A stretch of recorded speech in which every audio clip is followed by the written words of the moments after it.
주님 주신 은혜에 감사하는 5분 묵상입니다.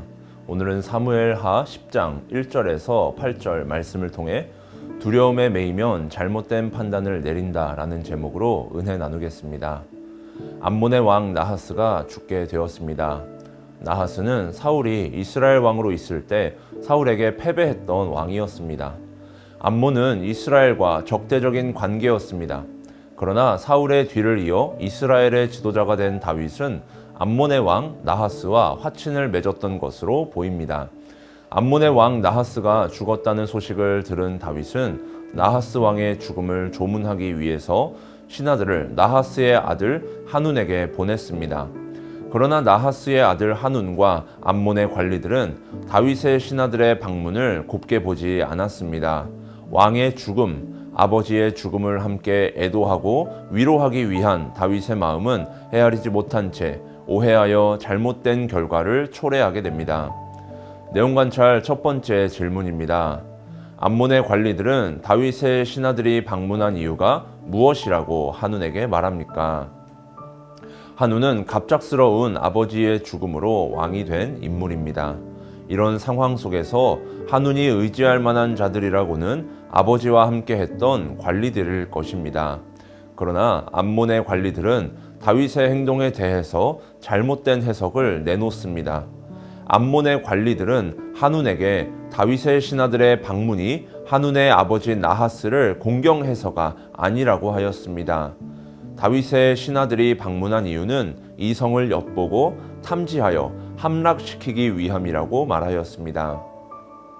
내용 관찰 두 번째 질문입니다.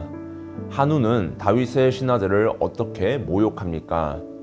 암몬의 관리들이 전해준 거짓된 정보로 한운은 잘못된 결정을 내립니다.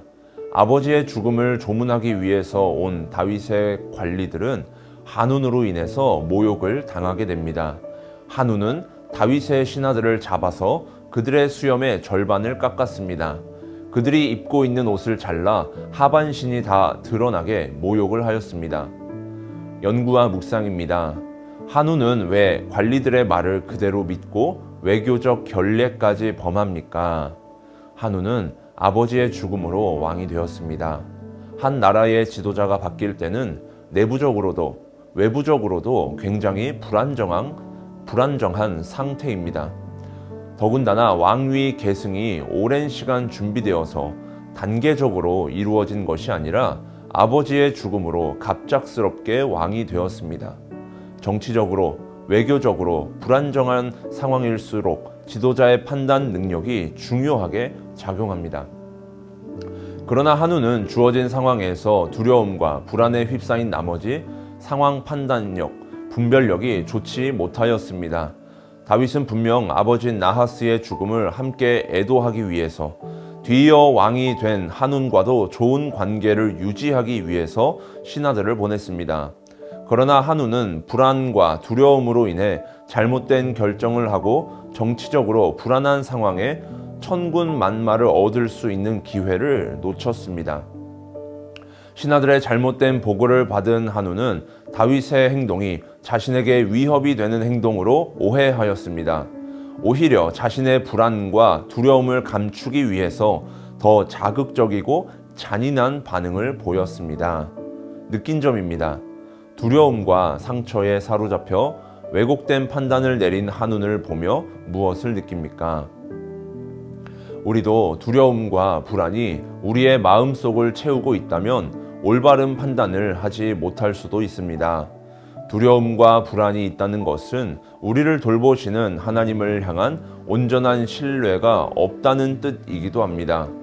우리는 하나님의 인도하심과 보호하심 가운데 살아가는 자들입니다. 하나님께서 주신 비전과 사명으로 살아가는 하나님의 사람입니다. 그러나 때로는 우리도 갑작스럽게 찾아온 환경의 변화와 어려움으로 인해서 두려움이 생길 수 있습니다. 두려움이 생기는 것 자체가 문제가 되지는 않습니다.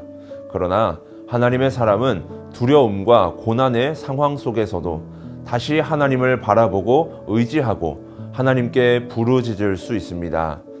주어진 상황 속에서 낙심과 두려움에 휩싸이지 않기 위해서는 우리의 인생을 주관하시는 하나님을 다시 바라볼 수 있어야 합니다. 결단과 적용입니다.